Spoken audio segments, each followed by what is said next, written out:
Adventure Kids, it is so great to see you this morning, and I can't wait to share today's Bible story with you. Oh, hey Pascal, what's up? Hi, Pastor Steve. I have a question to ask you. Okay, well, let's hear it. What's more important, being a great leader or a great friend?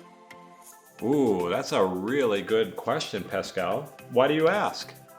Well, my cheeseball coach asked if I wanted to be team captain, but my best friend is on the team as well, and I'm not sure if I can be a leader and a friend at the same time.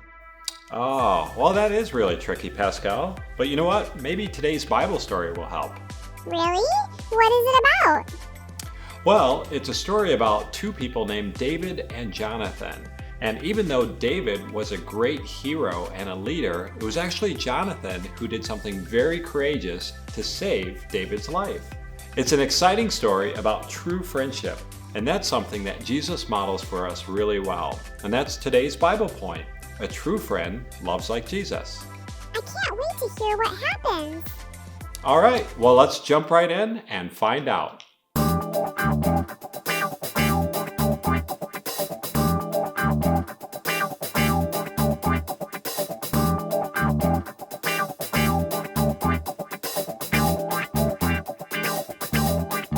God's people loved David. He was a good leader of the army. He won all his battles. He was a hero. The people praised David. They told stories about how great David was. They even sang songs about him. The women sang and danced to songs of joy as they played lutes and tambourine. They sang, "Saul has slain his thousands, and David has slain his tens of thousands." But King Saul didn't love David. King Saul was jealous. He wanted the people to tell stories and sing songs about him instead.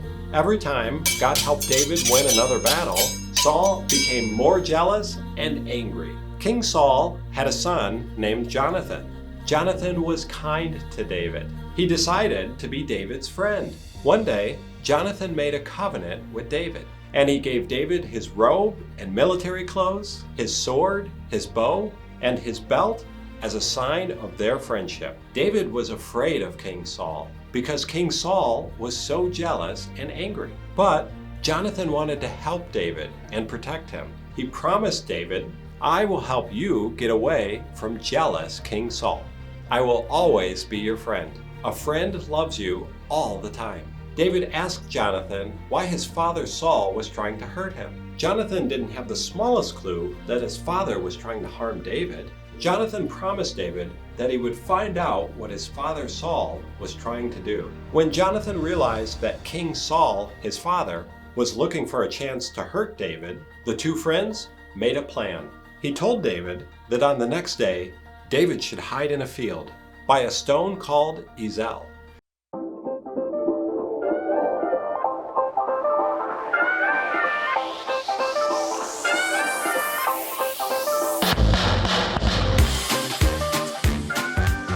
What do you call a cow with a twitch? Beef jerky. That there was funny. What do you call a cow with no legs? Ground beef. Funny. What do you call a cow during an earthquake? A milkshake. Made you laugh. Albert out. Peace.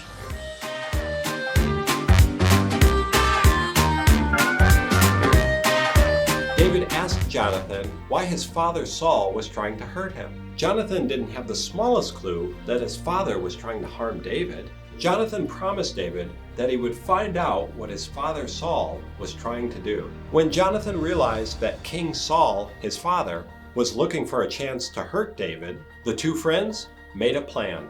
He told David that on the next day, David should hide in a field by a stone called Ezel. Jonathan would pretend that he was practicing his shooting, and he would shoot 3 arrows to one side of the stone. He would then send a boy to find the arrows. If Jonathan told the boy, "Go and find the arrows," and he told the boy what side the arrows were on, that would mean David is safe. If Jonathan told the boy, "The arrows are far beyond you," that would mean that David was in danger and he should go. The next day, David found a good hiding place by the stone named Azel, and he waited. Jonathan came out early in the morning and shot 3 arrows into the sky. Jonathan asked the boy that was with him to find the arrows. He shouted to the boy, "The arrows went far beyond you. Hurry up! Don't stop! Run fast!" This was Jonathan's signal to David that King Saul was very angry with David. He warned David to run away and hide. Even after David became king of all Israel, he never forgot how his friend Jonathan had helped him. Who is your best friend? The Bible tells us Jesus loves us so much and he calls us his friend. John 15:13 tells us that there is no greater love than to lay down one's life for one's friend. That's exactly what our friend Jesus did for us. And that's our story. Wow, that was such an exciting story. Jonathan did the right thing and stood by his best friend's side, even though it went against what the king wanted. And even though David was a great leader and hero, he relied on his friend Jonathan for help. That was an exciting story, wasn't it? And who else does this story remind us of? Jesus. Jesus shows us that true friendship is putting others first. Jesus loved us so much that he sacrificed his own life for us. That's right, Pascal, and that's our Bible point for today. A true friend loves like Jesus. You know, I've been thinking about your question, Pascal. Oh yeah, what's more important, being a great leader or a great friend? Well, I think a lot of qualities that are found in a friend are also found in a great leader.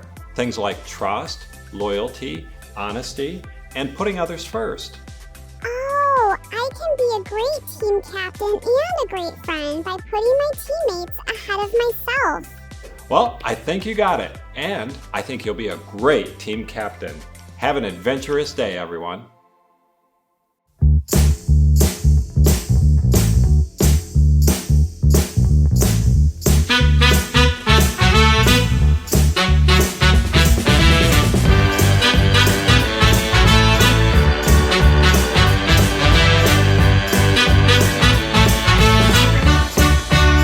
Hey Adventure Kids, this is the part of the show where you send in your questions to me, Jake, and I answer them. So let me grab my mailbag.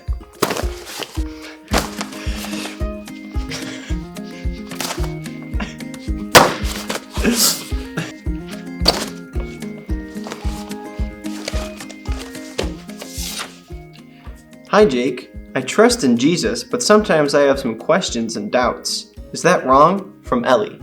That is an awesome question. First of all, you should know that questions and doubts don't bother God.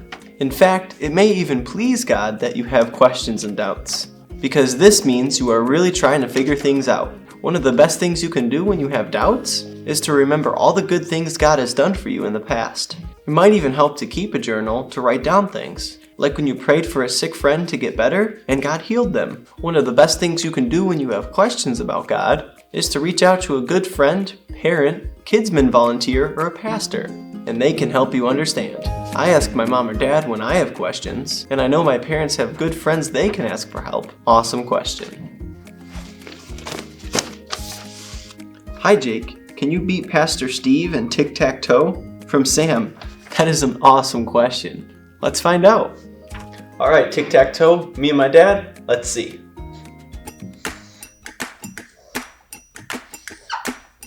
Alright, let's do rock, paper, scissors for first.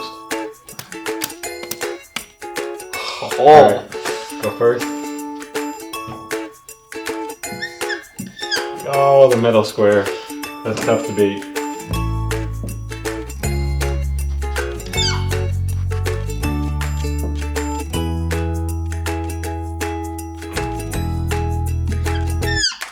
Oh no! Oh! I can't stop yet, there's 2 spots. Oh!